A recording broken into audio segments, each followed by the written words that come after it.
Senhor, Como que é? eu vou abrir, né? Alguém tem que falar,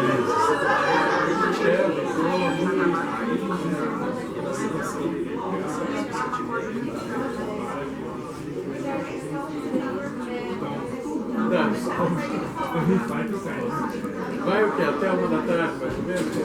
Não, tem programação até 3h30. Não, mas comigo. Contigo? Depois que você fez a palestra agora, 1h. Depois você vai estudar.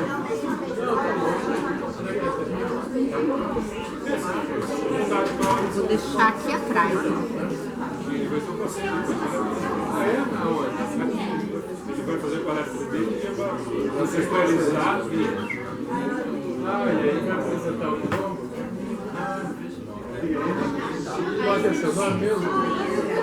José Roberto Barbosa. Aí você vai apresentar o que nome? Ainda antes do almoço. Volta com isso. Volta com isso. Mas primeiro faz a visita. Bom dia, gente.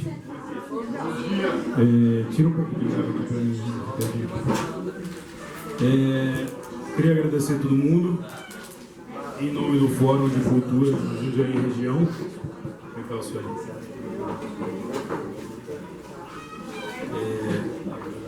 Para quem já conhece o programa dos agentes territoriais de cultura, já conhece a gente aqui no território, bom dia, prazer. Para quem a gente ainda não conhece, o programa dos agentes territoriais de cultura, ele iniciou a partir de um edital que foi homologado em outubro do ano passado. E a ideia é espalhar agentes territoriais por todo o Brasil. Mais de 600 vagas, né? Tem 600, tinha mais vagas, né, em todos os territórios. Mas pegaram todas as divisões de região imediata do IBGE e colocaram um número a partir de um cálculo aqui. No caso, nós somos dois. A Alcione de Campo Limpo e eu de Jundiaí. E a gente cuida de toda a região imediata de Jundiaí, né? Que pelo IBGE de lá para cá, né? Cabreúva, Itupeva, Louveira, Itatiba. Vem descendo. Jundiaí, Campo Limpo, Várzea, Campo Limpo e Jarinu. E o Morungaba, que infelizmente a gente não consegue chegar em Morungaba, aparentemente é muito longe. Então o trabalho é mapear, articular o território para o fomento do que o Ministério da Cultura está trazendo, principalmente pela PNAD, ser de conhecimento da classe cultural, para poder acessar. E aí tem ações formativas e tudo mais. Esse fórum é a segunda edição do Fórum Jundiaí Região, que a gente montou em função de fazer a circulação regional, porque é uma articulação que não tem instância do governo. Você tem o municipal e você tem o estadual. O programa Cultura Viva já tem uma normativa que determina que os estados têm que fazer as redes, as teias, os fóruns e tudo mais. E faculta aos municípios, por enquanto, faculta para fazer. Provavelmente vai ter um critério de... vai ter um critério de seleção. As cidades maiores vão ter que fazer, as menores, né? Porque depende de ter pontos de cultura na região. Enfim, somos na região articulados 36 pontos de cultura. Tem mais, mas alguns pararam. Alguns vão subir. Vai vir uma leva muito grande de pontos de cultura no próximo edital, porque o pessoal está sabendo que os editais de premiação do ponto de cultura, do Cultura Viva, ele pré-certifica coletivos e associações a serem certificados como ponto de cultura. Então o pessoal agora está sabendo, mesmo que você não ganhe, se você na classificação conseguiu mais de 50% de pontos, você já está pré-certificado. Aí depois tem todo um processo. Mas isso facilita a análise lá da comissão que faz essa certificação. Você quer falar alguma coisa, Wilson? Só lembrar que é bom estar todo mundo presente e lembrar que esse espaço é um um espaço de vocês se conhecerem, se reconhecerem e poderem se articular também, que é um dos propósitos do fórum, né? Fazer com que vocês conheçam os outros pontos da região, para que vocês construam a rede, né? Célio vai falar bem disso e eu acho que é isso que a gente está tentando também fazer, com que vocês construam essa rede e fortaleçam a cultura do nosso território, né? Desses municípios no qual a gente atua, né? Acho que é isso. Temos aqui o Comitê de Cultura representado pela CEL. De joelhos. De joelhos. Muito importante isso. A CEL está com a gente. A CEL nos apoiou para trazer o Célio e nos apoiou para trazer o José Roberto. Ele é quilombola, ele é nascido daqui e ele é o grande articulador na parte de cultura, porque o Quilombo é um ponto de cultura das antigas. Ele vai falar sobre isso aí. E a gente tem aqui hoje para palestrar o Célio Turino, que é quem criou essa coisa toda que a gente está conversando hoje. E ele vai falar um pouquinho da trajetória dele, mas ele quer falar de coisas à frente. Célio? Tudo bem.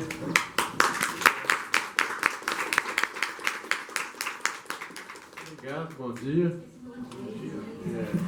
Uma satisfação estar aqui no Quilombo de Brotas. Eu lembro quando que foi selecionado o Quilombo de Brotas como ponto de cultura? Acho que 9 por aí. 2009, 2010. É isso aí, eu me lembro. E fico muito feliz, gostei de ler todos os textos. Esse texto aqui é teu. Esse aqui, né? Enfim, de estar aqui. Espero, inclusive, depois estou com a minha esposa, a Silvana, que sempre me acompanha. Tá sempre Olha o sorriso da Silvana. E depois, se der, eu gostaria de... Eu sei que vai ter a visita ao Quilombo, né? Eu gostaria de acompanhar, se puder, para conhecer. E mora perto, somos vizinhos. Achei que ia demorar muito, vieram em meia hora para cá.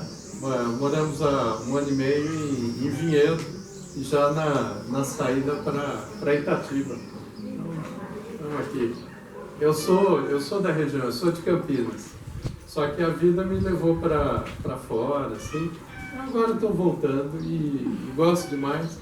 Eu, não sei como os outros, mas eu me identifiquei sempre, eu sempre me apresentei como um caipira, assim, do interior, e eu gosto dessa sensação, gosto da forma com que vai se construindo o modo de pensar. Ele é feito todo por uma junção de solidariedade, um mutirão, por exemplo, que vem do Tupi, do Motirô, né? Trabalho coletivo, comunitário, as pessoas se ajudando, e assim eu nasci no bairro Vila Industrial, em Campinas, e venho de uma família proletária, de imigrantes italianos. Tem como... Oi?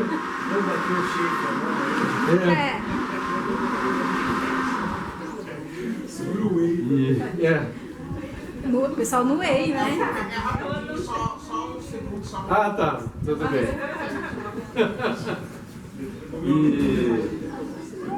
Então eu venho dessa área e trabalho com cultura já há muito tempo, agora aposentado. Comecei trabalhando como gráfico na Secretaria de Cultura em Campinas. Eu vi há anos, né? Trabalho na Secretaria de Cultura desde já há uns 20 anos, né? A minha trajetória foi assim, eu comecei com 16 anos, fui trabalhar para imprimir o material de divulgação da programação de cultura em Campinas. E a partir disso fui me interessando em acompanhar aquilo que eu ajudava a divulgar, fazendo cartazes. O primeiro cartaz que eu fiz... Bom, não é bem um segundo, né? Mas tá tudo bem. O primeiro cartaz que eu fiz foi o do... É que eu tenho um probleminha, não consigo, assim, eu desconsigo.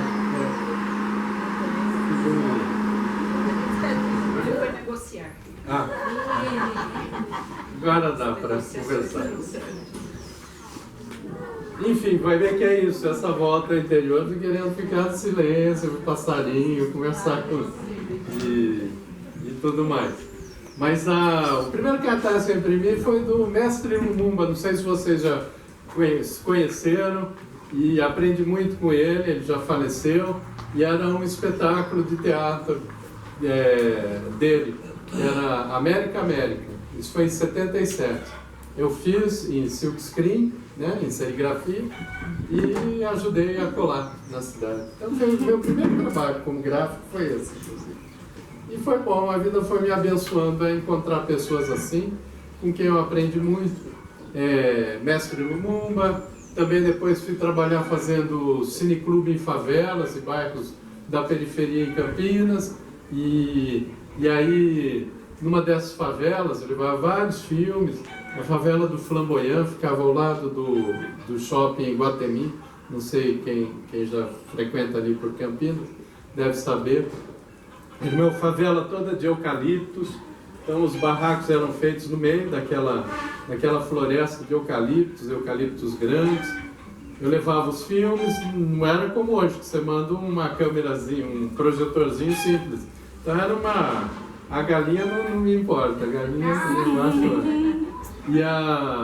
E aí eu levava assim, era pesado o projetor, era do centro acadêmico, levava os rolos dos filmes que ia buscar em São Paulo. Que filmes? Vidas Secas, O Cortiço, Macunaíma, né? Todos filmes brasileiros, né? Que ficava mais fácil, que não eram era no nosso idioma, não eram legendados, né? E aí o Paulão me viu ali, garoto, 18, 19 anos, falou, não, você vai dormir aqui. Então eu passei a dormir no barraco da família dele e fui gostando, e no final fiquei praticamente 1 ano e meio morando na favela, por decisão, e ajudando ali a organizar grupos de jovens, tudo a partir do cineclube e da minha função como servidor público. E foi muito importante na minha formação ética, moral. Recordo que houve uma tempestade, uma vez, e uma árvore de eucalipto caiu sobre alguns barracos, matou 2 pessoas. E aí, a partir do cineclube e dos encontros, a gente decidiu urbanizar a favela. Conseguimos que a prefeitura autorizasse a que a gente vendesse os eucaliptos. Chamamos a empresa porque os eucaliptos eram grandes e então valiam tanto, né? E com isso nós pudemos fazer uma pequena olaria dentro da favela. A partir da terra ali da favela nós fizemos os tijolos, chamamos um arquiteto, professor da PUC, para fazer um projeto de urbanização da favela, e assim urbanizamos 420 casas, isso em 80, 81. Porque com a olaria a gente faz ali o mutirão, então produzia, e tudo muito bonitinho. E como que era feito? Para tirar aí foi uma empresa que comprou os eucaliptos, né? Ela que tirava. E aí foi onde a gente teve fundo. Só isso, não teve nenhum outro recurso, não. E o trabalho comunitário, esse é o grande recurso, né? É um mutirão, um trabalho comunitário, a gente se ajudando. Para tirar algumas árvores de eucalipto era preciso tirar alguns barracos ali da área, né?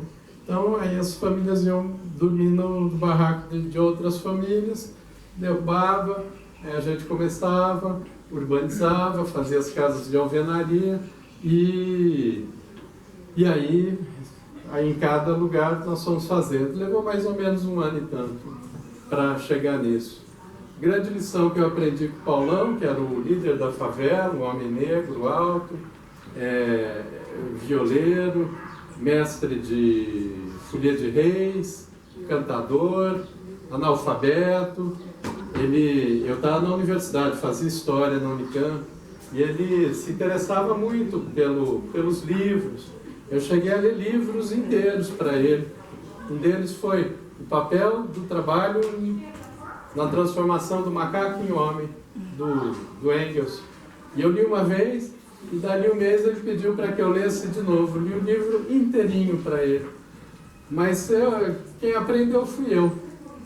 Inclusive a principal de todas as lições. A última família a ir para uma casa de alvenaria foi a dele. Aí eu fico imaginando, depois, passado tempo, né, ele já faleceu e tudo mais, e eu fico imaginando, já imaginaram se a gente colocasse essa ética na política geral do país ou do mundo, servir no lugar de serviço, quando você faz política, que política é cultura, política é a mediação do bem comum. Até Aristóteles dizia isso, política é a arte do bem comum, da busca pelo bem comum. Cultura é a troca em comunidade, a troca simbólica, a forma de a gente expressar nosso jeito de ser, nossos modos de fazer. E nessa origem também, logo na sequência, eu fui trabalhar como diretor de museus no Bosque de Jequitibá. Você fala que aqui é meio próximo, talvez alguns conheçam. Então, ainda nem tinha terminado a faculdade, mas o diretor me nomeou diretor do museu e eu fiquei muito feliz. Era eu e os guardas, não tinha mais ninguém. E também não mudou salário, continuava ganhando salário mínimo de gráfico, mas foi ótimo, né? Em serviço público tem muita disfunção, né? E foi ótimo, mas eu adorei, foi a melhor coisa que aconteceu para mim. E lá eu fui organizando as exposições. A primeira exposição que eu fiz tem um acervo muito grande de escravidão em Campinas, porque Campinas foi um centro muito forte na produção cafeeira, já no final do período do Império, né? 1860, 70, 80, né? Foi o principal centro exportador do Brasil, né? Essa região. E era alicerçado no primeiro momento com o trabalho dos escravizados, depois com o trabalho dos imigrantes. Então, havia um bom acervo ali, tem um tronco que é o maior que eu conheço do Brasil, está lá no museu, também giramundo, gargalheira, não sei se vocês conhecem giramundo, gargalheira, são instrumentos de suplício que se prende assim, os braços, os pés, ou a gargalheira, que é um colar de ferro fundido, que ele tem os galhos para que aqueles escravizados que fugiam, eles deixassem rastros, né? Para que depois o capitão do mato os encontrasse, porque ele ia seguindo, e ele também é pesado, então ele também tinha que abaixar a cabeça, é uma forma também de condicionamento social e cultural dos corpos, né? Isso tudo eu fui mostrando nas exposições. Mas o que eu aprendi muito, eu tive uma grande bênção também, estou falando dessas pessoas, né? Falei do mestre do Lumumba, do Paulão, né? Aí houve uma outra, havia uma senhora negra, já idosa, vestida como baiana de tabuleiro de acarajé, mas ela não era baiana, ela era de Poços de Caldas, e que ela conseguiu uma concessão para vender acarajé na porta do museu. E eu fui conversando muito com ela, e eu aprendi muito com ela, uma grande intelectual. Fizemos depois exposições juntos. Ela já tinha 70 para 80 nessa época, né? Ela morreu em 90, assim, e aqui eu estou falando 84, 86, 88, mais ou menos por esse período. E aí eu descubro que ela saiu de Poços de Caldas, foi trabalhar como empregada doméstica em Mojimirim, na fazenda de quem? Na fazenda da família da Hilda Hearst, uma grande poeta brasileira já falecida. E ela foi alfabetizada pela mãe da Hilda Hearst. E depois ela foi para Santos, e em Santos ela trabalhou como empregada doméstica, e lá ela criou a primeira associação das empregadas domésticas do Brasil, e ela entrou na clandestinidade por Partido Comunista, e ela participou do movimento para a entrada do Brasil na Força Expedicionária contra o fascismo na Europa, se alistou para trabalhar como enfermeira. Ela não foi para a Europa, mas ficou como enfermeira aqui, em base aqui no Brasil, e foi muito perseguida por estudo, e a vida vai dando seus tropeços, aí ela foi viver em Campinas, e de repente eu encontro essa mulher maravilhosa, aos 70 e tantos anos, vendendo acarajé para sobreviver, e o nome dela era Laudelina de Campos Melo. Não sei se vocês já ouviram falar. Se não ouviram, por favor, pesquisem. E então, em toda essa minha formação político-cultural e de gestor público, depois veio trabalhar como secretário de Cultura em Campinas, isso em 90, e, enfim. Mas aí não vou passar, senão vamos gastar todo o tempo contando aqui. E entenda, eu não estou falando de mim aqui, eu estou falando dessa trajetória, mas a partir dessa experiência pessoal, e sempre a cultura ela tem que vir daquele ponto, daquela referência. Então eu estou dando, o ponto de cultura é isso, é o ponto de referência, é o ponto de apoio. Então eu tirei esse nome de um pensamento de um matemático grego, o Arquimedes, de Siracusa, na ilha da Sicília, né, no território grego, isso século III, antes da nossa era, né? Era um matemático que ele queria contar as areias da praia. E ele demonstrava como ele conseguia contar o grão de areia. E aí dele tem esse pensamento, dar-me um ponto de apoio e eu moverei o mundo. A ideia do ponto de cultura é essa. É localizar e iluminar aquele ponto de apoio e mover o mundo. Mas para a gente mover o mundo, a gente só pode fazer isso a partir do nosso ponto. A partir da nossa referência, do nosso mundo, do que a gente conhece, como eu aqui na hora de me apresentar, eu estou falando sobre isso. O meu mundo veio daí, e veio dessas pessoas.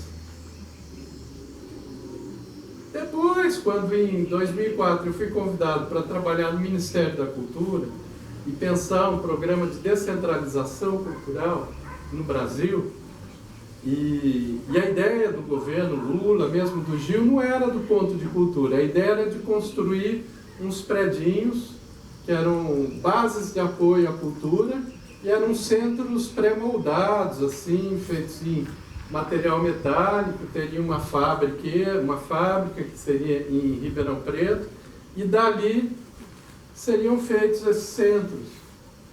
Por sorte, essa ideia não deu certo. Porque todo o dinheiro, todo o investimento ia para prédio, para parede. Não ia R$1 para a gente, para as pessoas, nem para a conta de luz. Aí eu cheguei e falei, mas como vai fazer depois de funcionar isso aqui? E o povo ocupa. Sim, o povo ocupa, mas como o povo ocupa? O povo, eu sei que vai ocupar porque o povo dá tudo de si. O povo dá a vida. O povo dá amor. Mas o povo, quem dá vida e dá amor, tem que ser respeitado também. Então não era muito melhor a gente... E não tinha dado muito certo, não tinha saído nenhum dessas marcas. O nome também, até...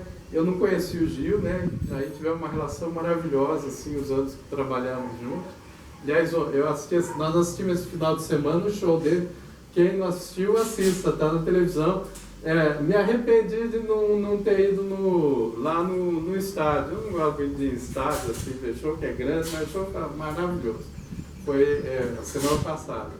E aí eu tive a liberdade de um dia perguntar para ele, Gil, como é que você foi poeta, como é que você foi pensando, foi deixar um nome desse, né, BAC, Base de Apoio à Cultura, BAC é queda, né? E deu um BAC mesmo. E daí é que eu propus rapidamente o ponto de cultura, que já tinha experimentado de alguma forma em Campinas uns 10 anos antes. E as pessoas falam, mas isso vai dar certo? É um conceito abstrato, tirado do pensamento de um homem que queria contar grão de areia na praia. Como é que vai chegar? Como é que o povo vai entender? O povo entendeu. E eu tinha plena convicção de que o povo entenderia. Sabe por quê? Porque eu conheci o Paulão, porque eu conheci o Lumumba, porque eu conheci Laudelina e tantos mais. Eu sabia que ia ter Paulões e Laudelinas e Lumumbas, nesses lugares todos que tinha. Tem vocês. E é esse povo que tem que ser visibilizado, tem que ser respeitado, tem que ser potencializado. No mundo a gente faz a política, desde que as pessoas começaram a se organizar em cidades. Eu sou historiador, então eu tenho esse problema de puxar lá atrás, tá? Mas desde 10 mil anos atrás, as primeiras cidades, e a agricultura foi se formando, houve uma virada da humanidade que foi o domínio patriarcal sobre a forma de pensar e de construir a civilização. Esse domínio patriarcal, ele trouxe uma forma muito apontada, assim, como uma flecha, que antes pensava a coisa de uma forma mais circular. Povos tradicionais pensam de uma forma mais circular, mas houve uma quebra, assim, mais fálica, né? Pontada, assim, e que se estruturou muito a partir da lógica do poder. Muito não, totalmente por essa lógica. E a lógica do poder, ela é concentradora, para que o poder, e às vezes é necessário ter poder, fazer um canal de ligação, fazer uma cidade, mas também fazer um palácio, fazer uma pirâmide. Então, para que o poder exista, é preciso tirar poder dos outros, ou pela coação, ou principalmente pelo consentimento. Quem dá esse consentimento? A cultura. Às vezes a gente fala da cultura como a cultura vai libertar. Não, a cultura não liberta. A cultura aprisiona. A cultura do estupro, por exemplo, é uma cultura que tem que ser preservada? Não, né? E tantas outras formas de cultura. É o sentido da cultura que liberta. E qual o sentido que a gente vai dar às coisas. Mas esse foi o sentido que a humanidade travou a partir dessa virada assim, patriarcal, naquele momento, aí, mais ou menos 10 mil anos. Então ele é concentrador, vai tirando, as pessoas vão consentindo. Tanto tem um livro muito importante sobre isso, que é sobre a servidão voluntária. E assim se fez. Com a ideia do ponto de cultura, logo quando, no primeiro texto que eu escrevi, eu falei, um ponto de cultura é potência. Perceba, o poder, substantivo masculino, a potência, substantiva feminina. Para que a potência aconteça, não se tira a força do outro, pelo contrário, a potência é um ato de amor relacional, é preciso que as partes contribuam em comum. Então, quando pensar em ponto de cultura, em cultura viva, né, pensem nesse sentido, da potencialização das energias criadoras da comunidade. Tenham confiança que em cada comunidade vocês vão encontrar gente muito criativa e gente muito dedicada. E mais, aqui eu não sei se eu vou ver, assim, no tempo biológico. Mas quando eu escrevi sobre o ponto de cultura, o meu desejo, assim, que não está tão explicitado, porque quando você governo, todos os governos, o Estado, ele é feito para controlar. Ele é estruturado nessa outra lógica, que é a lógica do poder. Faz coisas boas, porque controla, ou faz muitas coisas más, como a gente sabe, não desnecessário eu ficar colocando aqui. Então está entrando ali com uma ideia subversiva, né? Na lógica. Não na questão da política, assim, partidária, não é nada disso, mas na lógica do pensamento do Estado, é uma política que vai num sentido oposto. Mas vamos lá. Vamos confiar no povo, vamos distribuir um recurso, aí as pessoas olhavam, é bonito isso. O povo vai estar fazendo coisa. Tá bom. Mas aí eu complemento, assim, dá no quarto do que for. E o que a gente tem Aí a ideia foi prosperando, chegando. Nós começamos com uma secretaria muito pequena, com 5 servidores apenas. Eu que tinha que viajar para os lugares.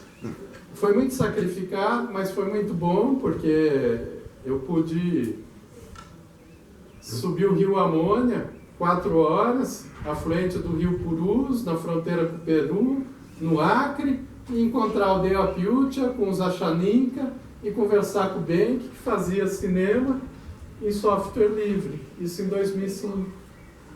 Pude ir para Quilombo, pudemos pensar na ideia dos griots. Essa palavra nem existia. Eram círculos muito pequenos que usavam e ainda falavam griot, no afrancesado griot. E aí a gente abrasileirou para o griot e criou uma bolsa griot e uma forma de reconhecer esses mestres e as mestras. E pegamos essa particularidade, que ela nem é da África toda, é de um território da África que foi o antigo Império do Mandém, que é o território cercado pelo rio Níger, que nasce ali no Senegal, como o rio Tietê. Ele nasce bem no litoral, mas virado para dentro.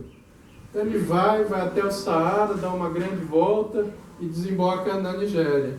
Então ele faz isso. É desse território que a gente fala de griot que a gente está falando. Que é importante porque se indistingue, né? Quando se fala da Europa, não é assim a Europa. Fala os italianos, os alemães, mas da África parece que é uma coisa só. E não é. E é importante que a gente veja as diferenças.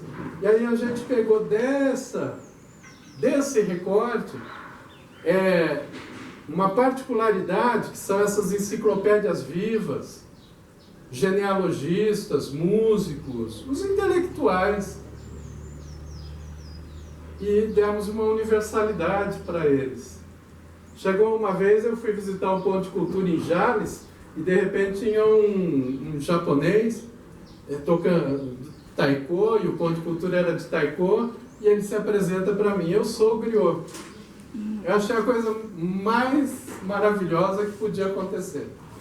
Porque é quando você pega uma cultura e puxa para si.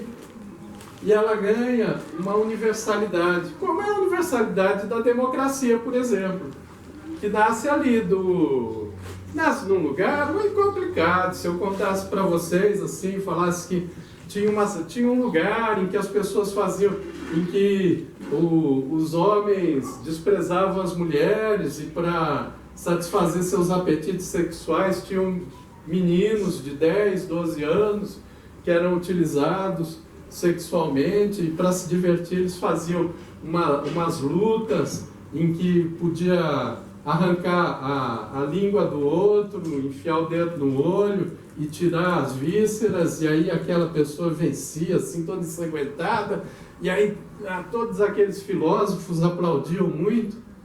Falar isso para vocês, vocês não falam: nossa, mas que lugar... Estou falando aqui, que horror. Que horror, não é? Atenas. De onde surge a origem da democracia, e a gente fala de democracia, não é democracia lá. A gente foi aperfeiçoando, mas foi dando uma universalidade. Com o griot, é a mesma coisa que a gente foi fazendo. E hoje essa palavra está forte. Então, o ponto de cultura, ele tem esse sentido. Hoje eu já não estou em governo já há 15 anos. Voltando aqui para o interior, eu morando com a Silvana, meu desejo é ficar, às vezes, recebendo convites e cada vez menos, querendo ir cada vez menos, ficar em casa, ficar no mato, escrever. Agora estou pensando em escrever poesia e, enfim, é o que me apetece nesse tempo da vida. Então, estou muito feliz em vir aqui com vocês e achei que eu devia falar sobre isso.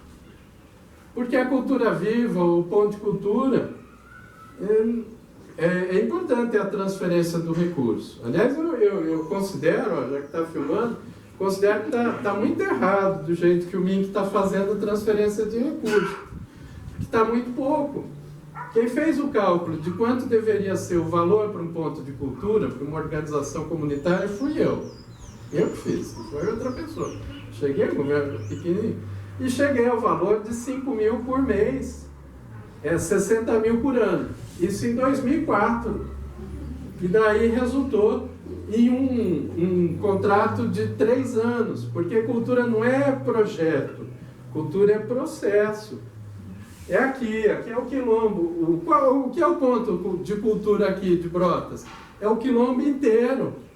É um processo de vida, não é um projeto, não é um evento. Então você também não pode fazer aquela coisa pontual, de ano a ano, porque às vezes faz um ano, recebe o dinheiro, aí para. Imagina se na agricultura fosse assim. Você não tinha comida. Porque você acabou, colheu, prepara a semente, planta de novo. É assim. A cultura é a mesma coisa. Aliás, a origem da palavra é a mesma. Cultivo. É culto também, religioso vem daí. Então tem muita semelhança nas coisas. Então, o valor correto, hoje, deveria ser para um ponto de cultura, 450 mil.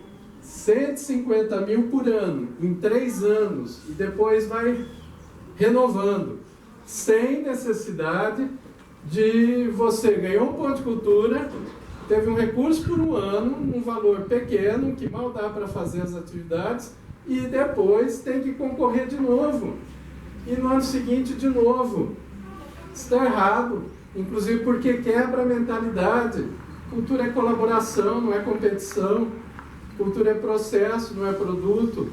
E se a gente quer construir uma nova mentalidade, a gente tem que quebrar as hierarquias culturais e construir novas legitimidades. E o povo tem que ser tratado com o melhor do mundo, porque é o povo que sustenta o mundo. Não pode ser diferente. Senão fica, sabe como fica? Aquela ideia, eu estou lá, o sujeito está lá no governo e fala, que bonitinho aqui, as crianças estão fazendo, estão com coral, estão fazendo música, pelo menos não estão na rua, não vão virar marginal. Olha, às vezes as pessoas falam isso sem pensar e até achando bacana. Não é bacana. É a reprodução de um pensamento de subordinação.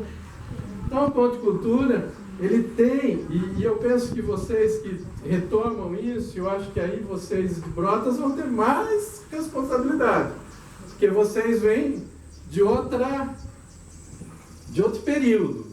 Então, tem que passar esse sentido. O sentido subversivo e revolucionário do ponto de cultura tem que estar presente, senão vai matar o ponto de cultura, e a cultura vai virar uma cultura morta, e aí o ideal seria até mudar de nome. E essa questão do valor não é uma questão menor. Não estou dizendo que se sai uma chamada pública num valor menor, não se concorre. Claro, porque vocês fazem sem receber um tostão. Uma década, você vai receber lá 20, 30 mil, sei lá quanto, pegue e faça, e eu sei que vai fazer muito mais do que é o que está proposto. Mas não é correto. Se pôde acontecer com 3.500 pontos de cultura, esse repasse de 450 mil para cada um, há 15 anos atrás, há 20 anos atrás, por que não pode acontecer agora? Que tem muito mais dinheiro. Agora é muito mais. Tem norma legal, muito mais delineada, tudo a partir dessa experiência. Então esse é o sentido. Mas para além do recurso, o principal é a alma. E é a disposição para a gente fazer a modificação da realidade no contato de um ponto com outro ponto e com outro ponto. E aí vai aprendendo até chegar nesse exemplo do japonês que se assume griot. Isso é de melhor, porque você pegou uma cultura aqui, jogou para cá, reincorporou, ganhou uma universalidade, ganhou um respeito, e aí você pegou de outro aprendizado, aí você vai trabalhar com software livre. Vejam, aqui no Brasil isso aconteceu. Também a cultura viva não é ponto de cultura. Ponto de cultura é uma ação. E aí tem um conjunto de ações. A Bolsa criou para os mestres, não é? Agora aprovaram a lei dos mestres, então creio que a gente vai ter um grande avanço. Isso é resultado da experiência dos griots. tem 20 anos, 25 anos aí de trabalho e te resultou nisso. Então, você é bom de cultura, mas você vai ter mais umas bolsas, griot. Pelo menos um salário mínimo para os mestres, para as mestras. Tem que ter para o griot aprendiz, para que esse processo não se perca, que o conhecimento não se perca. Tem que ter cultura e saúde. É outra coisa, conhecimento de erva. Ação. Onde eu estava num ponto de cultura, em Cotia, lançando um livro, o Sementeira, e o ponto de cultura deles virou pontão, é para mães de crianças excepcionais. O foco é nas mães, eu achei muito legal. E até porque as mães seguram muito essa barra sozinhas. E tinha uma menina, Mariana, que é o mesmo nome da minha filha, já de 25 anos, que teve paralisia cerebral, e ela lançou o livro dela. Isso por quê? Porque ela tem muito amparo ali, da mãe e do pai, nesse caso, que é raro, mas nesse caso era mãe e pai. Mas a mãe e pai tiveram muito amparo, porque tiveram aquela ação comunitária que deu amparo a elas também. Resultou num livro dela. E, na verdade, inclusive, ela teve paralisia cerebral, eu nem sabia que tinha, por icterícia, quando nasceu. Então, enfim, no livro ela conta isso, e até para alertar. Então, recém-nascida, ela teve a paralisia cerebral. Mas cultura e saúde isso. Uma economia viva. Abrir feira de troca, economia solidária, moeda comunitária, moeda local. A partir de um ponto de cultura, num Campo Limpo, com a Associação de Mulheres do Campo Limpo, eles criaram uma moeda local, a Solano, em homenagem ao Solano Trindade, e chegou a ter 300 comércios que usavam a moeda. Olha, aí o dinheiro fica... até porque muda, porque se um ponto contrata com o outro, é a mesma lógica de um banco, aí a economia vai sendo ativada. Então, se contratem, façam o recurso ficar girando entre vocês, porque aí vai ter mais. Então, o ponto de cultura é esse conjunto de ações. Toda hora a gente inventava uma coisa e dava uns nomes assim, pontinho, pontão. Pontão é um articulador, capacitador, difusor, não vou me estender muito, mas enfim. O MST usa essa. Então, a gente fez uma rede de pontos de cultura com o MST, logo no início. Foi bárbara. Eu tive em vários lugares, num deles em São Francisco de Canindé, no Ceará, já nem dados como secretário, mas eles me convidaram. Eles construíram aí sim um centro cultural com recursos do ponto, mas do jeito deles. Não era uma coisa que veio lá, tipo um disco voador prontinho, que veio e tal. Não, eles fizeram. Com a cultura digital, a gente fez 82 oficinas de conhecimentos livres, cada uma para 100, 200 pessoas. Aonde? Em aldeia indígena, em quilombo, em favela. Para ensinar o quê? Software livre, tecnologia, fazer antena de Wi-Fi com lata de leite em pó.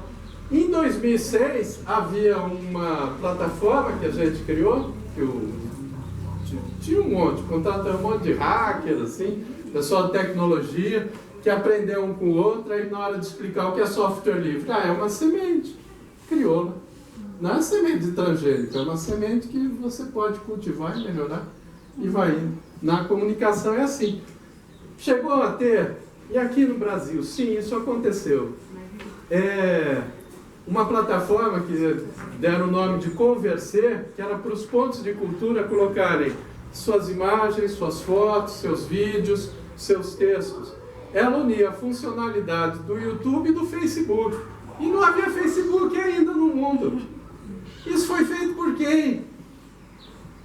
Pelo povo.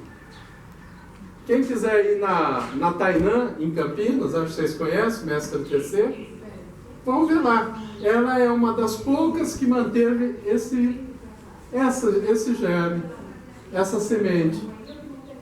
Procurem, convidem um dia para o TC vir aqui. Inclusive, eles buscam ter um data center próprio, em software livre, autônomo. Olha que desgraceira que está acontecendo no mundo. Se esses grandes aí der um clique, apaga tudo. Brasil, documentação do Brasil vai para data center da Amazon, da Elon Musk. As universidades fazem isso. Olha que renúncia à soberania. Ponto de cultura é soberania popular. E a gente tem que caminhar mais. Isso eu estou falando que hoje, e já vou me encerrando. Que assim, tem tempo, né? Vocês me deixam livre, eu falo, mas enfim. Mas depois, já fora do governo, eu penso um pouco também da influência, do que eu usei de base para pensar o ponto de cultura, foi a experiência de saúde. Não sei, aqui o pessoal de um pouco mais de tempo deve se lembrar dos postinhos de saúde. Hoje é a unidade básica de saúde, mas lá para os anos 70, 80, era coisa de comunista fazer posto de saúde. Não tinha saúde pública no Brasil. Tinha o pessoal que estava no INSS, aí tinha o INAMPS que atendia, e Santa Casa como indigente, como era isso, até os anos 80. Aí começou-se a fazer posto de saúde, chegar a um lugar como aqui, assim, pegava um ar e ali vinha o médico, atendia, uma enfermeira. Depois surgiram os agentes comunitários de saúde, que tiveram um grande papel, que veio da pastoral da criança, inclusive, foi até a dona... Doutora Agnes. E a Zilda Arnes, que fez isso, e foi uma revolução, porque morria muita criança, e foi o trabalho comunitário dessas mulheres e agentes da pastoral da criança que fez reduzir a mortalidade infantil. Rapidamente, né? Assim, Fala. Rapidamente, assim, meu nome é Edileia, né? Estou aqui representando a ATAL de Louveira, a nossa associação, aqui do lado da presidenta Maria José. E, assim, é muito emocionante para mim, né? Sou nordestina, sou pernambucana, neta de vaqueiro, filha de vaqueiro encorado, ainda hoje, meu pai com 70 anos. E até eu falo para muita gente, quando era do tamanho dessa criança, o que salvou, literalmente, o estado de Alagoas, porque eu moro na divisa, é tudo ali, né? Alagoas pertencente a Pernambuco e depois virou um estado. E só para entender rapidamente, e o papel da pastoral da criança, eu me recordo muito disso, que tia Odete, tia Bela, tia Preta, todas as tias, né, mandava a gente catar e recolher do povoado, quando as cascas de ovo, né, para a gente fazer a farinha que é a multimistura. E chegou a pastoral, foi o que não... Alagoas praticamente na cólera, ela foi dizimada. A mãe levava um filho para enterrar numa rede, né? Isso eu me recordo de criança, lá em 90. E quando chegava em casa tinha outro para enterrar. Então o povo ficava o dia todinho, e por causa da pastoral, interferência da pastoral da criança, no estado, no sertão nordestino, né? Foram-se salvas muitas vidas, porque foram criadas multimistura, com a casca da banana, com a folha da mandioca, né, que lá chama macaxeira, e realmente eu sou fruto de toda essa, né, e hoje eu sou artesã, minha arte é coco, sobrevivo da minha cocada, que foi gerada dos meus avós, das minhas tias, e assim por diante. Isso é cultura, obrigado. Isso não é cultura. aí, como eu estava falando, de toda essa experiência veio as ações comunitárias, esse aprendizado, a potência, a soberania, porque isso é soberania, os agentes comunitários de saúde que tem hoje, que são contratados, que agora recebem 2 salários mínimos e tem um movimento para receber 3. E aí eu refleti, eu até botei num livro que eu escrevi, que é o Sementeira. Por que não? Além do Ponto de Cultura receber os 450 mil para ficar uns 3 anos, né, se planejar, saber que no final de 3 anos ele não vai disputar com ninguém, ele só disputa com ele mesmo. Se ele fez o trabalho bem feito, ele renova, automático. Se ele não fez, ele pode sair, mas ele não vai ficar pensando, eu tenho que ter 0,1 mais que você, esse ganhou e eu perdi, porque é isso que está criando essa coisa de tudo por edital, está criando essa... É uma mentalidade muito ruim, a mesquinha, a mentalidade da gente. A gente sem querer, a gente mesmo concorre, mas no fundo, lá no índio você fala, puxa vida, aquele ganhou e eu não. Aí eu vou me mobilizar não para fazer uma coisa junto com aquele que ganhou, vou me mobilizar para ver o que aquele fez de errado, para eu tirar aquele para entrar. É sutil. Isso vem por essa lógica da escassez e não da abundância. E o mundo tem que ser abundante. O mundo é abundante. Cultura viva é isso. Cultura mais natureza igual a cultura viva. Mas aí, então, pegando por essa experiência, eu sugiro nesse livro Sementeiro o seguinte: por que não? Além de receber o recurso e além de ter as ações, a gente, um ponto de cultura já não, quando entra, ele não recebe, digamos, 5 agentes comunitários de cultura.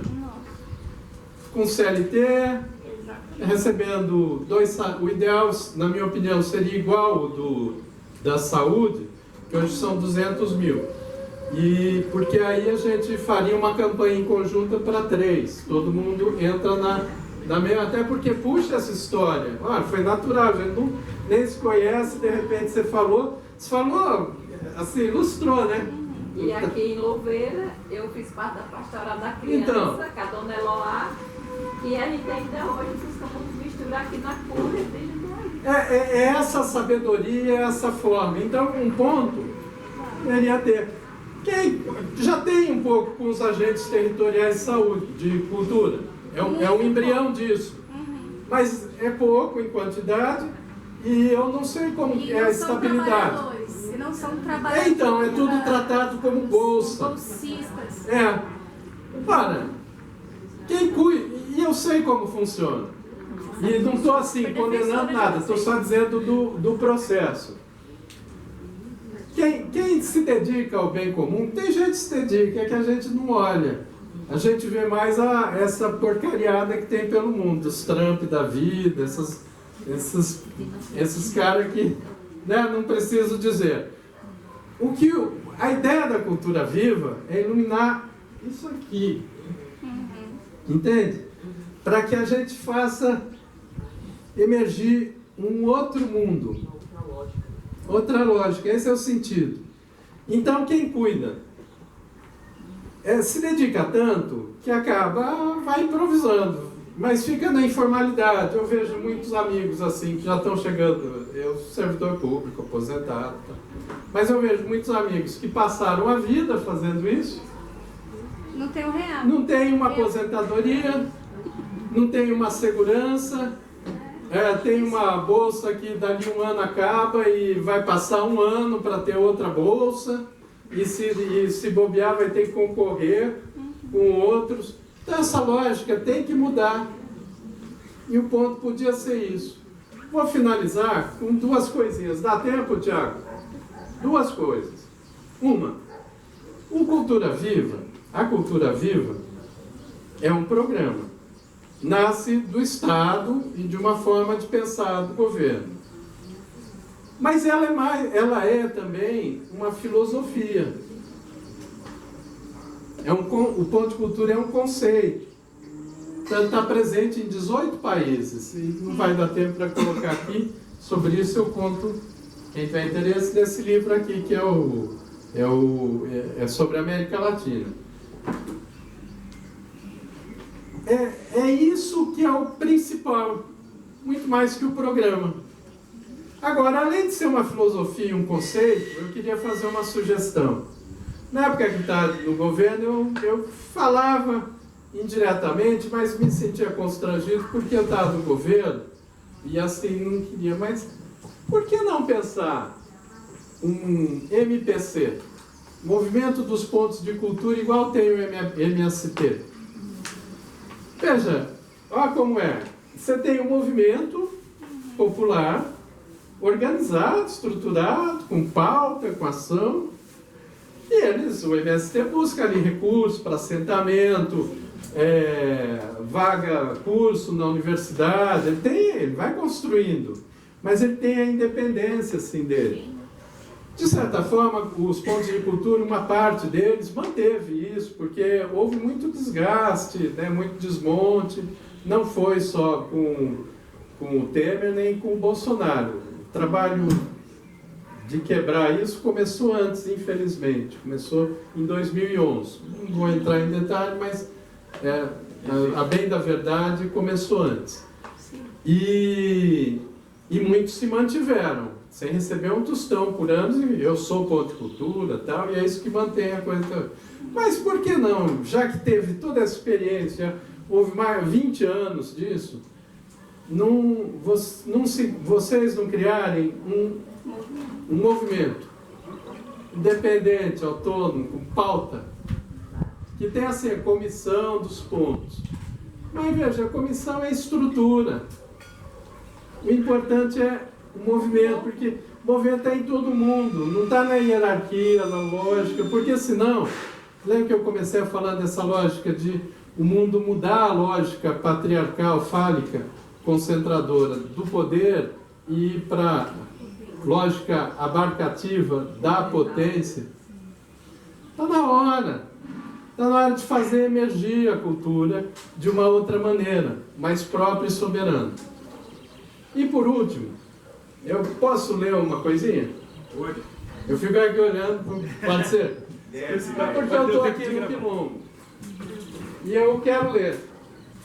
Porque, como historiador, eu gosto de Contar história. Defeito de fábrica, mas tem um assunto eu não paro enquanto eu não... Por exemplo, eu não sabia a origem da palavra, eu sabia que veio do afrancesado, de estudantes da África Ocidental, de colonização francesa, na França, foi lá que eles definiram o nome griot. Mas eu não sabia bem a origem. Aí eu fui descobrir o Márcio, ministro da Cultura do Cabo Verde, já não está no governo, que griot vem de gritador. E por que vem de gritador?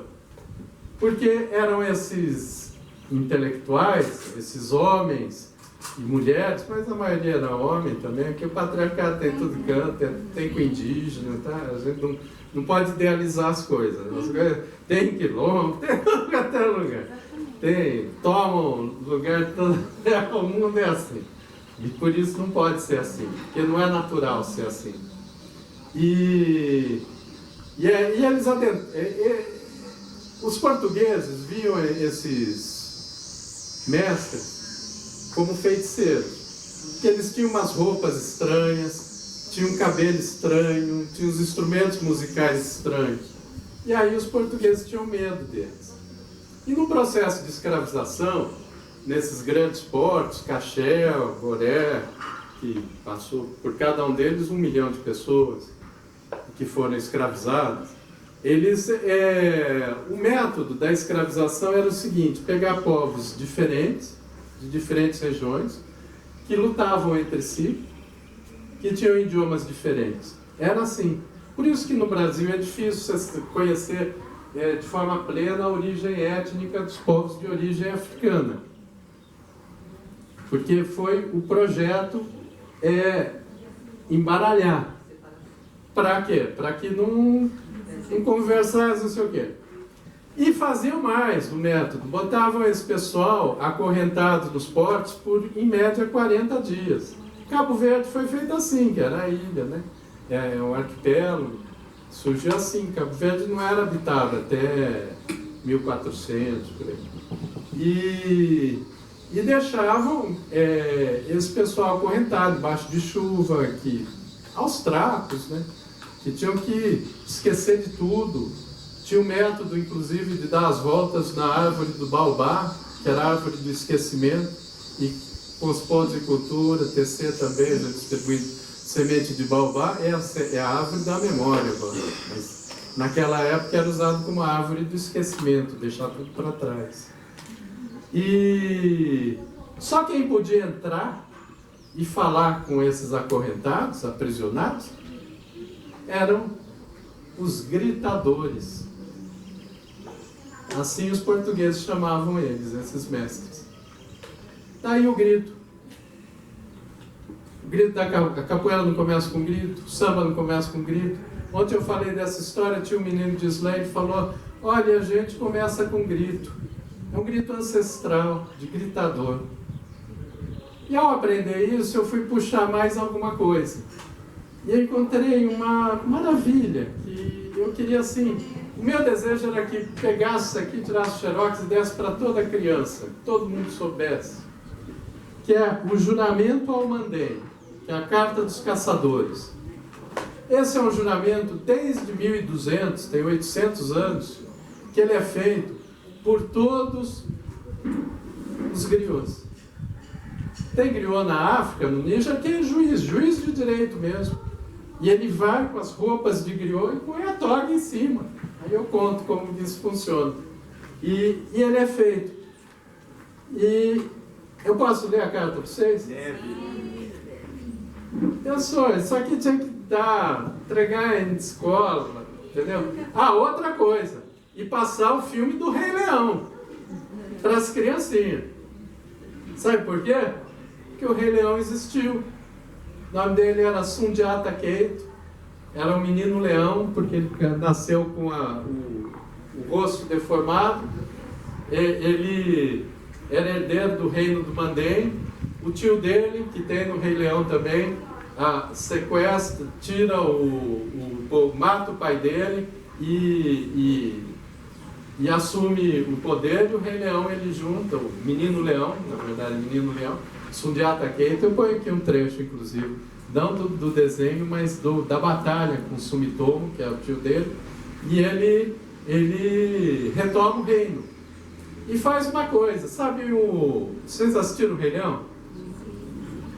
Sabe o final, que tem aquele macaco que bota o Rei Leão numa pedra, assim, na frente de todos os animais da floresta ali, da África? Aquela pedra existe. É a Kurugan Fuga. E ali foi promulgada a primeira Constituição da história da humanidade. 1200 e tanto. Em 2009, a Unesco declarou Patrimônio da Humanidade. Agora, vocês imaginem assim, numa sala de aula, ou aqui, bota um telão.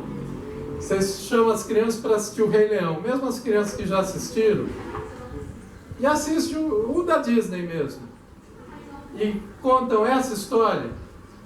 Não muda a forma da criança ver as coisas? Agora, a Carta dos Caçadores, e aí eu prometo, acabo. Sim, eu trouxe uns livros, quem quiser, está ali.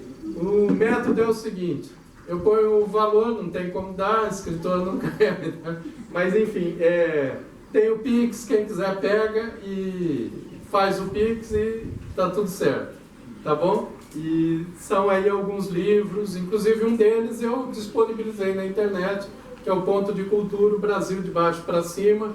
É só pôr o título e o meu nome, Célio Turino, e põe PDF e pode baixar. Os outros não, porque enfim, é da editora do Sesc, enfim, eu não pude fazer, mas aquele eu fiz. E vamos à Carta aos Caçadores e vocês vão ver a beleza que seria. Quem sabe, em algum momento, todos os mestres e mestras griots dos pontos de cultura no momento em que fossem consagrados, como recebendo a bolsa, ou como agente comunitário, de preferência que seja com CLT e tudo mais, de preferência não, obrigatoriamente, que seja em algum momento. Não, isso não significa uma crítica por hoje não ser. Às vezes é a dificuldade que tem, mas tem que caminhar para ser. Exatamente. Estou deixando bem claro para não... Mas imagine se o mestre Griot fizesse uma solenidade, chamasse as crianças e ele fizesse esse juramento. Os caçadores declaram: toda vida é uma vida. É verdade que uma vida aparece antes da existência de outra, mas uma vida não é mais antiga, mais respeitável que outra. Assim como uma vida não é superior a outra vida. 2. Cada vida, sendo uma vida, todo prejuízo causado a uma vida necessita de reparação. Que ninguém incrimine seu vizinho gratuitamente, que ninguém prejudique seu próximo, que ninguém torture seu semelhante. 3. Cada um cuide de seu próximo, que cada um venere seus pais, que cada um eduque seus filhos, que cada um sustente as necessidades dos membros de sua família. 4. Sim, cada um cuide do país de seus pais, sobretudo o povo, porque cada país, cada terra que vê o povo desaparecer de sua superfície, tornar-se-ia saudosa imediatamente. 5. A fome não é coisa boa. Reparem aqui, a escravidão tampouco. Não há pior calamidade do que essas coisas no mundo. Enquanto tivermos a aljava e o arco, a fome não matará ninguém no Mandém. Se, por acaso, a fome vier a enfurecer, a guerra nunca mais destruirá as aldeias para capturar escravos. Ninguém mais porá cabresto na boca de seu semelhante para vendê-lo. Ninguém será mais espancado ou executado por ser filho de escravo. E olha aqui. 6. A essência da escravidão está hoje extinta, de um muro a outro, de uma fronteira a outra do Mandém. As incursões com captura estão extintas a partir de hoje no Mandém. Os tormentos nascidos desses horrores se acabam a partir de hoje no Mandém. Que provocação esse tormento! Os ancestrais nos dizem: o homem, como indivíduo feito de ossos e carne, medula e nervos, pele coberta de pelos e cabelos, se alimenta com comidas e bebidas, mas sua alma, seu espírito, vive de 3 coisas: ver o que ele quiser ver, dizer o que ele quiser dizer, fazer o que ele quiser fazer. Se apenas uma dessas coisas vier a faltar na alma humana, ela sofrerá e certamente se consumirá. Os caçadores declaram, os griots: cada um dispõe de sua pessoa, cada um é livre a agir, cada um dispõe de seus frutos, dos frutos do seu trabalho. Assim é o juramento do Mandém, destinado aos ouvidos do mundo inteiro. Esse é o juramento. Ele existe e ele acontece desde 1200. A primeira declaração de abolição da escravidão do mundo é essa aqui. Vocês ouviram isso? Quando foi escrito? Em que ano? 1200, século XIII. Aí não tem a data exatinha, né? Mas é desde então esse juramento para ser griot na África. E a África é esse território assim, né? Do Senegal, Níger, Mali, Burkina Faso, uma parte, não é toda a parte da Nigéria, é uma parte, que a Nigéria inclusive está em muito conflito hoje, tem uma série de problemas, uma parte assim. Então é esse lugar. Até hoje, esse é o juramento. Agora você imagina você mostrar para uma criança na escola e passar um juramento desse, e na comunidade ele ser lido, ser conhecido, todos os valores que são repassados, o significado que isso não vai ter para o futuro, para a construção ética, para a construção moral, para o jeito de pensar a cultura e para o jeito de pensar essa ancestralidade africana, de onde vem. Até que, em algum momento, do mesmo jeito que a gente fala, olha, vamos aqui aprimorar a democracia que veio lá daquele lugar selvagem, tá, chamado Atenas, nem é da Grécia toda, é de Atenas. Esse jeito não fala, vamos aperfeiçoar esse jeito griot de ser, vamos aprender com esses mestres dessa forma. Isso é a cultura viva. Muito obrigado. Parabéns. Vai abrir para pergunta ou já encerra? Como que vocês estão? Vamos para o José Roberto Barbosa. Já vai para o Zé Roberto, né? Não. Você pode se auto-apresentar? É o microfone aqui.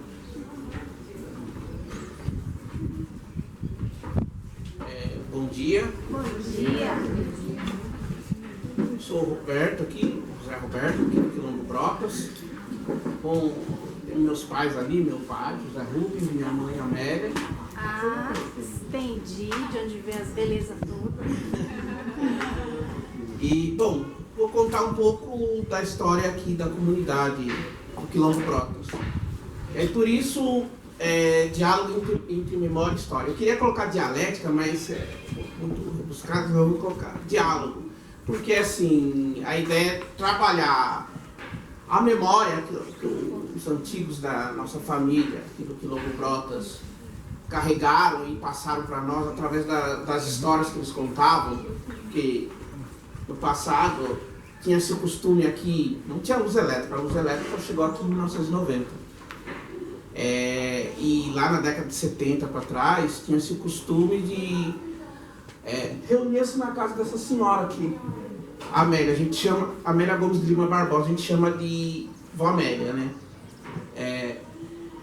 E era comum, à noite ela era uma grande matriarca da família, à noite era comum o pessoal se reunir na casa dela depois do jantar. Essa era a casa dela aqui, depois se quiser se aproxime mais para ver. E as pessoas se reuniam em volta do fogo no chão, eles chamavam fogo no chão. O que era? Era um recipiente quadrado que ficava na sala dela, eram casas de pau a pique na época. Pegava-se o fogo do fogão ali, colocava ali naquele recipiente e as pessoas sentavam em torno desse fogo.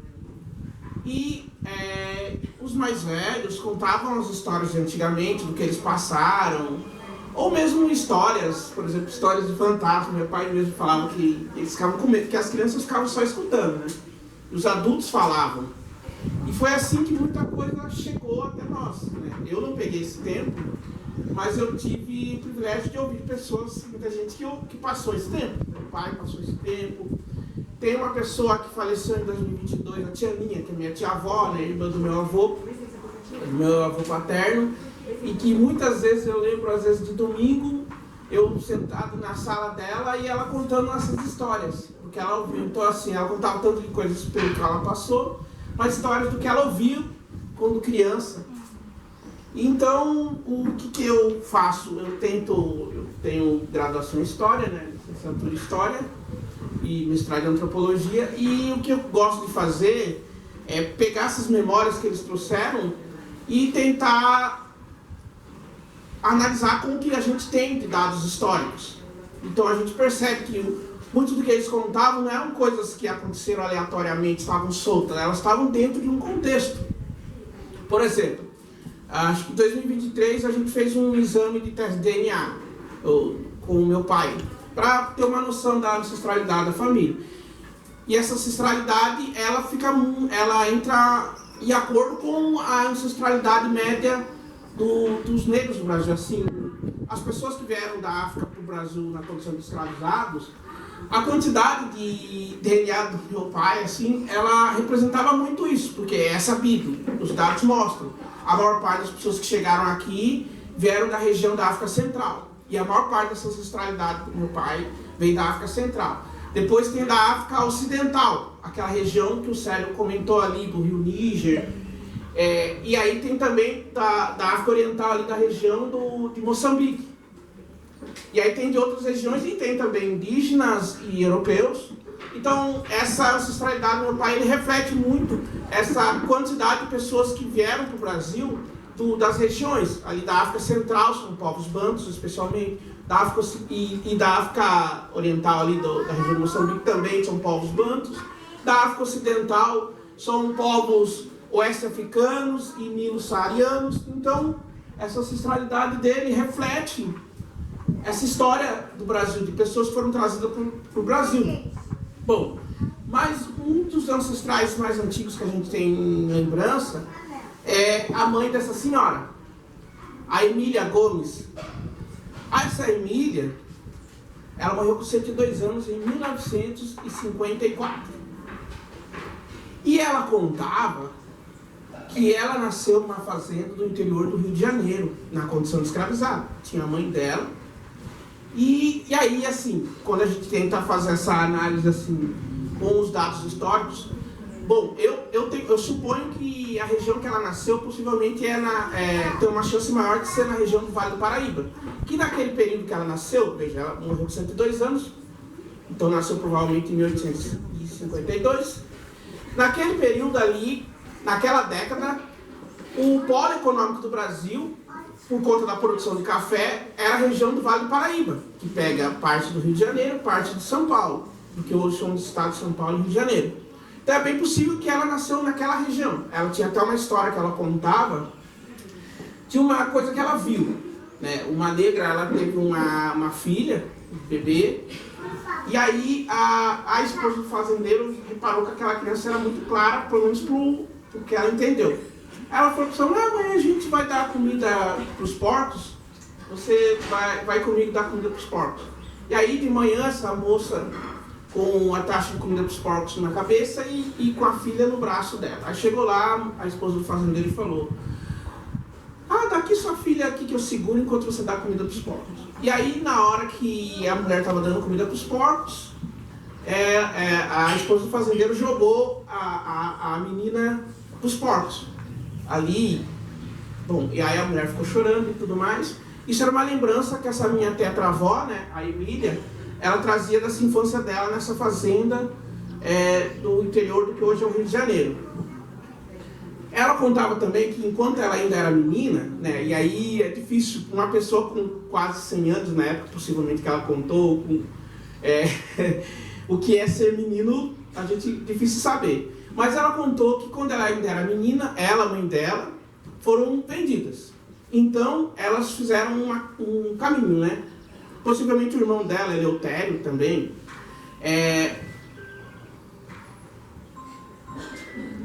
Desculpa, agora fui eu. Fica tranquilo. Eu vou virar para vocês também. Estou excluindo eles aí. Eu doidinha para tirar uma foto tua aqui, assim, tua só olhando lá pro peito. Olha, eu excluindo a minoria, porque... Bom, vamos lá, retomando aqui, onde eu estava mesmo. Ela, a mãe dela, e possivelmente o irmão dela, elas foram vendidas e aí elas foram parar no Rio de Janeiro. Ela contava, né, pelo menos o que chegou até mim, tá, gente? Eu não conheci ela pessoalmente, gostaria de ter conhecido, mas enfim. O que chegou até mim que foi a primeira vez que ela tinha visto o mar, ali no Rio de Janeiro, então capital do Brasil. E aí veio o fazendeiro e comprou a mãe dela e levou a mãe dela. E ela contava que ficou chorando lá ali na beira do mar, ele ficou chorando ali. Bom, é bem possível que tenha sido naquela região ali que hoje a gente sabe ali do Rio de Janeiro, que foi um local de venda de escravos, esqueci o nome, Cais do Valon. Em 2020 eu tive a oportunidade de ir lá, e para mim foi muito emocionante assim, estar lá, naquele espaço onde bem possivelmente meus ancestrais passaram por ali, numa situação muito ruim. Até me emociona falar disso agora. Bom, retomando aqui. E aí, dali do Rio de Janeiro, ela foi parar em Santos. Em Santos, no fazendeiro aqui de Itatiba, comprou ela, e assim ela veio parar no que hoje é Itatiba, né? Veio a pé, e era uma menina, e aí ela cresceu nessa condição de escravizada. Ela acabou por se casar com o Isaac Modesto, não, Isaac Modesto de Lima, bom, enfim. Que é o meu tetravô, eles casaram, tiveram cerca de pelo menos 9 filhos, né, entre filhos e filhas. E aí a gente vê, por exemplo, tem um livro do Slane, não sei se estou pronunciando correto, Robert Slane, que ele é professor lá da Unicamp atualmente. Ele tem um livro chamado Na Senzala uma Flor. E aí ele comenta que nesse período aí, essa região aqui, que pega Campinas e esses municípios da região, estava sendo muito comum os fazendeiros casarem as pessoas escravizadas como uma forma de tentar impedir a fuga deles, ou rebeliões. E porque eles entendiam que se o cara tivesse filho, e aí eles davam um lote de terra para eles plantarem ali nos dias de folga, né? Porque dia de trabalho eles não tinha folga. Que era uma forma deles, o cara ele vai ter filho, ele não vai querer fugir. Então veja como essa memória dela, ela vai junto com a história do Brasil. E no caso da nossa região aqui, que pega a região de Campinas e tal. Só que era uma coisa interessante. Ela contava que foi trabalhar na cozinha. E ela tinha uma parceira. E no livro do Slane também fala que normalmente nas cozinhas eram 2 pessoas. Eram 2 mulheres. E aí ela conta uma experiência que ela teve. Estou falando no palco, no microfone. E ela conta uma experiência dela, que um dia ela entrou em trabalho de parto. Ela estava ia fazer o jantar, entrou em trabalho de parto. Foi a senzala, teve a criança, né? Até que se contava que enrolaram a criança num pano quente e deram uma pinga com a ruda para ela, que se fortalecia, e aí ela teve que voltar para a cozinha, porque daí ela falava, o apelido dela era Mila, então a amiga dela falou: Mila, você está aqui de volta? Mas ela tinha que terminar o jantar porque senão ela ia para o tronco. Não, então vocês veem como eram objetos, eles foram trazidos aqui para esse continente para serem objetos.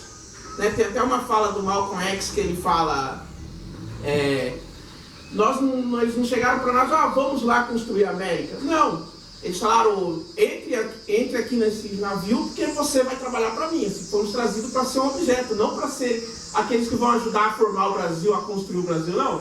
Fomos trazidos para cá para ser objeto. Se não somos hoje, foi porque houve uma grande luta, sobre a qual eu vou falar mais para frente. Mas assim, então isso era uma memória que ela tinha. E aí, em um dado momento, ela e o Isaac ficam livres. Eles conseguem a alforria, alguns anos antes da abolição, mas eles continuam um tempo trabalhando ali, naquela fazenda ali, junto com outras pessoas. E aí, eles têm essa filha aqui deles, que, aliás, a minha trisavó. Inclusive, ela nasceu... Ela era de ventre livre, né? Os pais delas ainda estavam na condição de escravizados. E os pais delas, como já estavam livres, ela ainda menina. Aí a avó Amélia, ela contava que tinha algumas vezes que a esposa do dono da fazenda chamava as crianças para fazer um piquenique, os filhos dos negros ali, e ela ficava perguntando as coisas para as crianças: o que seus pais se reúnem tanto e conversam? E aí ela foi e falou com a mãe dela, com a Emília. E aí ela falou: os brancos não podem saber o que a gente conversa aqui, porque senão vão cortar a nossa cabeça. Por quê? Bom, porque boa parte da população negra, naquele período do século XIX, eles eram integrantes de um movimento que o Clóvis Moura, que foi um sociólogo que morreu em 2002, se não me engano, mas que ele chamou de quilombagem. O que era quilombagem? Quando o Clóvis Moura ele pesquisou muito sobre as práticas de resistência da população negra. E aí ele foi descobrindo que elas eram muito mais frequentes do que se acredita. Ele foi notando essa pesquisa dele, e muitos de nós, o pessoal mais novo até ouve bastante sobre essas lutas dos negros na escola, mas nós, pelo menos eu sou de 83, a gente não via isso na escola. Criou-se uma ideia de que não, os negros foram libertos.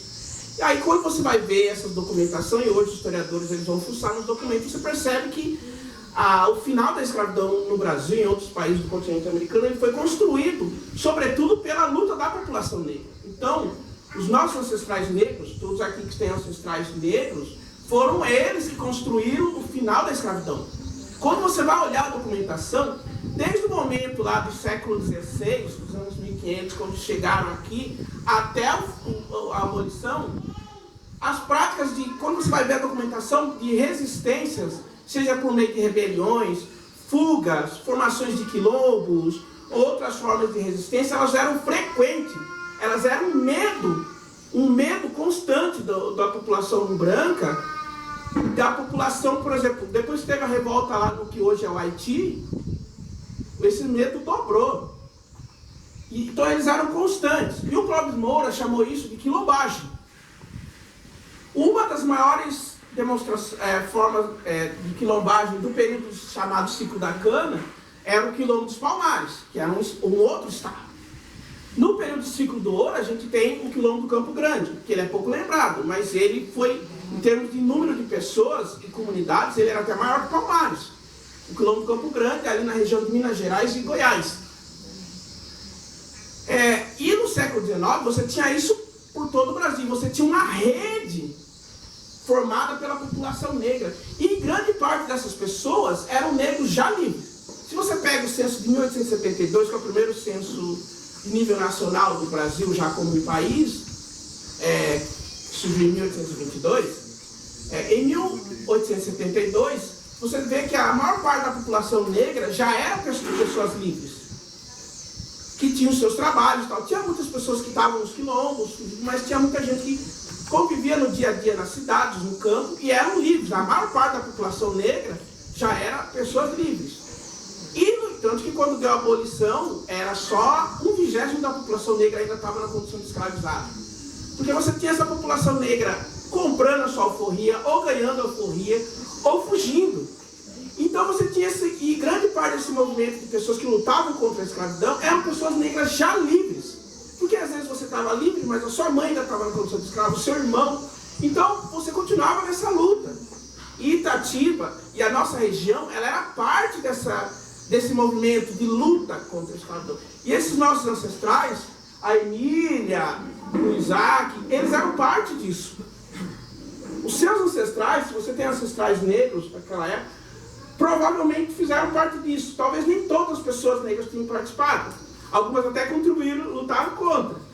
Mas uma grande parte, eles eram parte desse movimento.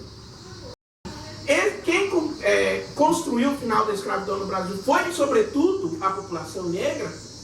É aquilo que o Célio Turino disse, não traz uma visão diferente. Quando eu era criança, e muitos daqui eram crianças, o que se ensinava na escola foi a Redentora. Mas, quando você começa a pegar esses livros, e você começa a olhar esses documentos, você fala, não, meus ancestrais estavam lutando, foram eles que construíram. A maior parte dos direitos, aliás, no Brasil, boa parte do mundo, foram construídos pelos trabalhadores, né? Igual a gente tem hoje direitos trabalhistas, porque foi um movimento trabalhista que foi. As mulheres hoje votam, têm direitos, porque foi um movimento das mulheres. Isso é construído. Porque a sociedade que a gente vive, quando surgiu o Brasil, ele não foi construído para todos. Ele era de uma elite, chamados homens bons. E para você ser homens bons, você tinha que ser homem, então a mulher já estava excluída, você tinha que ter pelo menos 25 anos, você tinha que ser católico há várias gerações, então os cristãos novos e os não cristãos estavam excluídos. Você não podia ter até a 6ª geração nenhuma gota de sangue asiático, africano e indígena. Então, para você ter direitos políticos e de votar e ser votado, você tinha que ser dentro da... e você tinha que ter posses. E você não podia ter trabalhos braçais. Então, assim, você tinha que ser uma pessoa rica. Então, assim, era um Brasil para poucos. Se hoje a gente tem a ideia que o Brasil é de todos, é porque houve muita luta popular para construir isso. Não é que é uma coisa dada. Essas coisas não são dadas, não cai do céu. Não houve um grande herói que... a direito trabalhista não foi Getúlio Vargas.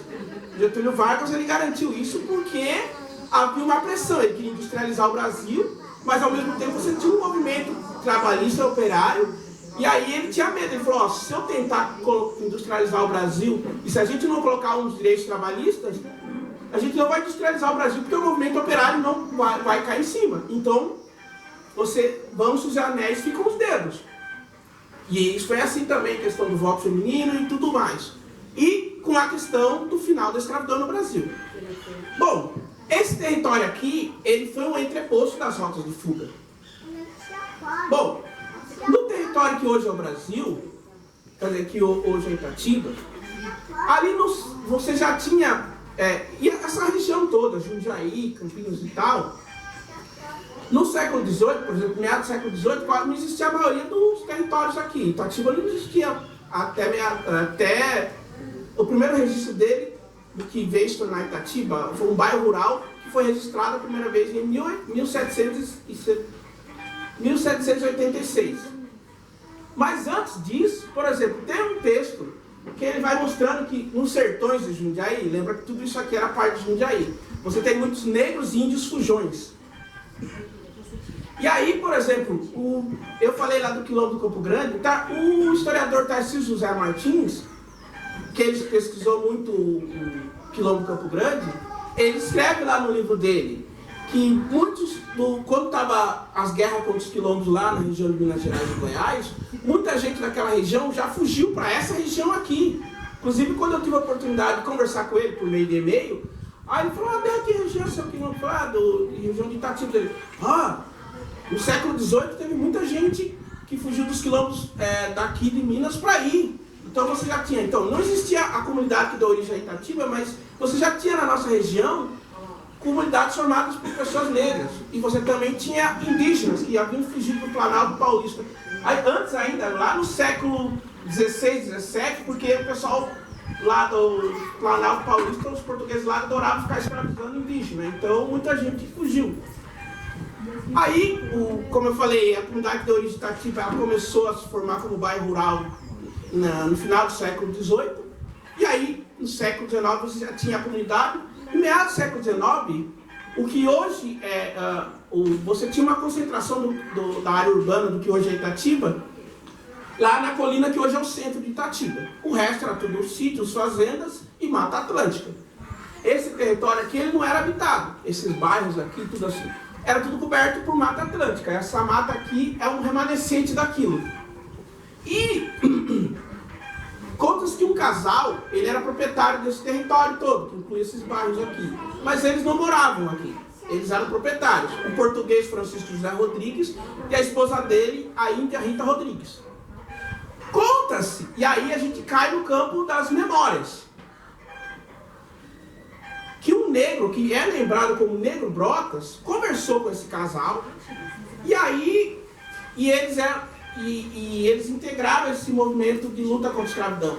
E aí esse Negro Brotas, teve uma época que eu tentei muito ver se eu achava alguma coisa sobre ele. Ele ainda está no campo das lendas. Possivelmente existiu alguém que ficou chamado como Negro Brotas, mas até hoje eu não achei nenhum documento sobre ele. Esse Negro Brotas, ele construiu aqui um barracão, e aqui esse território passou a ser um entreposto das rotas de fuga. Entreposto todo mundo sabe o que é, né? Desculpa, é que quando eu falo isso para as crianças, assim, nas escolas, entreposto, daí eu tenho que explicar, não, é entreposto, quando você vai viajar, quando para no lugar lá, que você paga muito caro, aqui não é entreposto, mas enfim.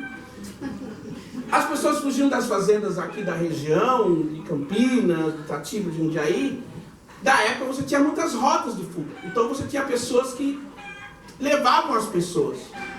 E aí muitos deles chegavam aqui, alguns já feridos, aí conta-se que a Rita Rodrigues tratava o ferimento de alguns deles, talvez pelo conhecimento indígena dela e tal.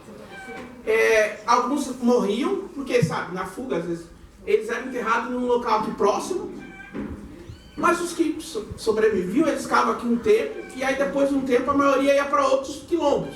Então você tinha toda essa rede de rotas de fuga. Por exemplo, você tem o quilombo do Jabaquara, ele era um dos destinos, lá no Jabaquara, que é em Santos, né? É em Santos? Jabaquara. A gente tem o Leblon, o que hoje é o bairro do Leblon, era o quilombo do Leblon. Você tem por todo o Brasil esses territórios aí. E aí esses meus ancestrais faziam parte disso. Houve pelo menos umas 3 tentativas de acabar com esse quilombo daqui. Tem um documento que fala de 1882, mandaram soldados da então capital da província de São Paulo, né? 33, depois mandaram mais um tanto. Só que só fala, porque fala, tá lá no jornal de Campinas, na estrada que vai para Itatiba, que é a atual estrada do Valinhos aqui, tem um quilombo. Então eles mandaram soldados lá. Em 86 também aconteceu. E lembrando, estamos falando da década de 1880, quando já estava no final da escravidão e estava tendo um grande número de fugas e lutas contra a escravidão, em Campinas mesmo. Em 1887, teve uma grande rebelião lá. Campinas, aliás, como o Sérgio Turino falou, ele tinha uma fama. Por exemplo, aqui em Itatiba, você queria que a pessoa escravizada obedecesse, você falava, se você não obedecer, eu vou vender você para um fazendeiro de Campinas. Porque Campinas teve muita rebelião lá. Teve, por exemplo, registrado em 1830 e 1832, uma grande rebelião rebeliões que envolveram negros de várias fazendas. E as lideranças eram negros livres.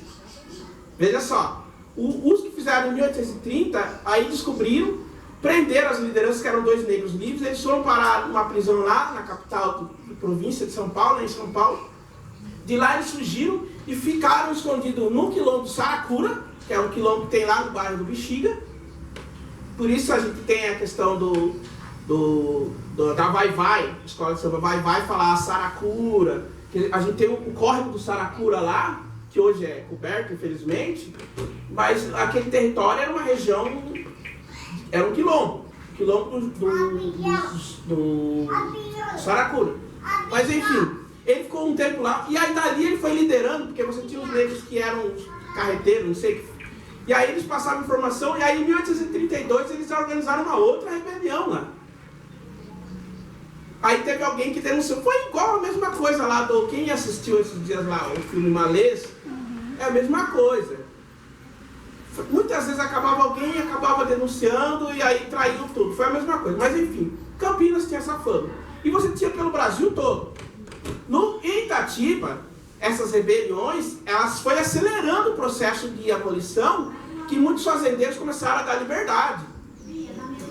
A falar, mas eles começaram a ter dó, não é um movimento...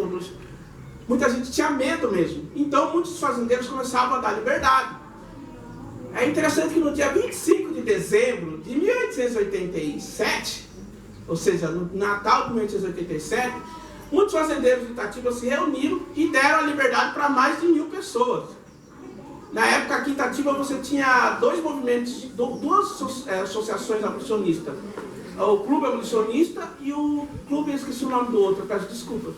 E tinha a liderança do Padre Lima, que era um padre negro, que nasceu em Itu e veio parar aqui em Itatiba. Inclusive a gente tem um museu aqui, recomendo visitar, muito bom. Quem é de Itatiba sabe, mas para quem não é de Itatiba é um museu muito bom, que tem o nome desse padre, o Padre Lima. Era um padre negro, que inclusive foi um dos responsáveis pelo nome da cidade ser escolhida Itatiba. Mas enfim, voltando. E aí, quando deu a abolição, não tinha mais razão do pessoal ficar escondido aqui. O do Negro Brotas, como eu falei, teve uma época em 2008 que eu fiquei tentando achar ele. Bom, mas assim, o que se tem num documento da historiadora Diloca Ferraz, que é um livro que ela escreveu sobre os lugares de Itatiba em 1969, ela acreditava que o Negro Brotas teria morrido velhinho e por volta de 1900 ele ainda vivia aqui em Itatiba. Mas, bom, e o território, como é que ficou? Bom, o que tem? Quando deu a abolição, o pessoal começou a dispersar e os proprietários começaram a vender o território, que ele era bem maior. Esses bairros aqui, tudo era parte desse território, que era chamado de Brotas. Sítio das Brotas. Aí tem várias teorias. Tem gente que fala que é por causa do negro Brotas.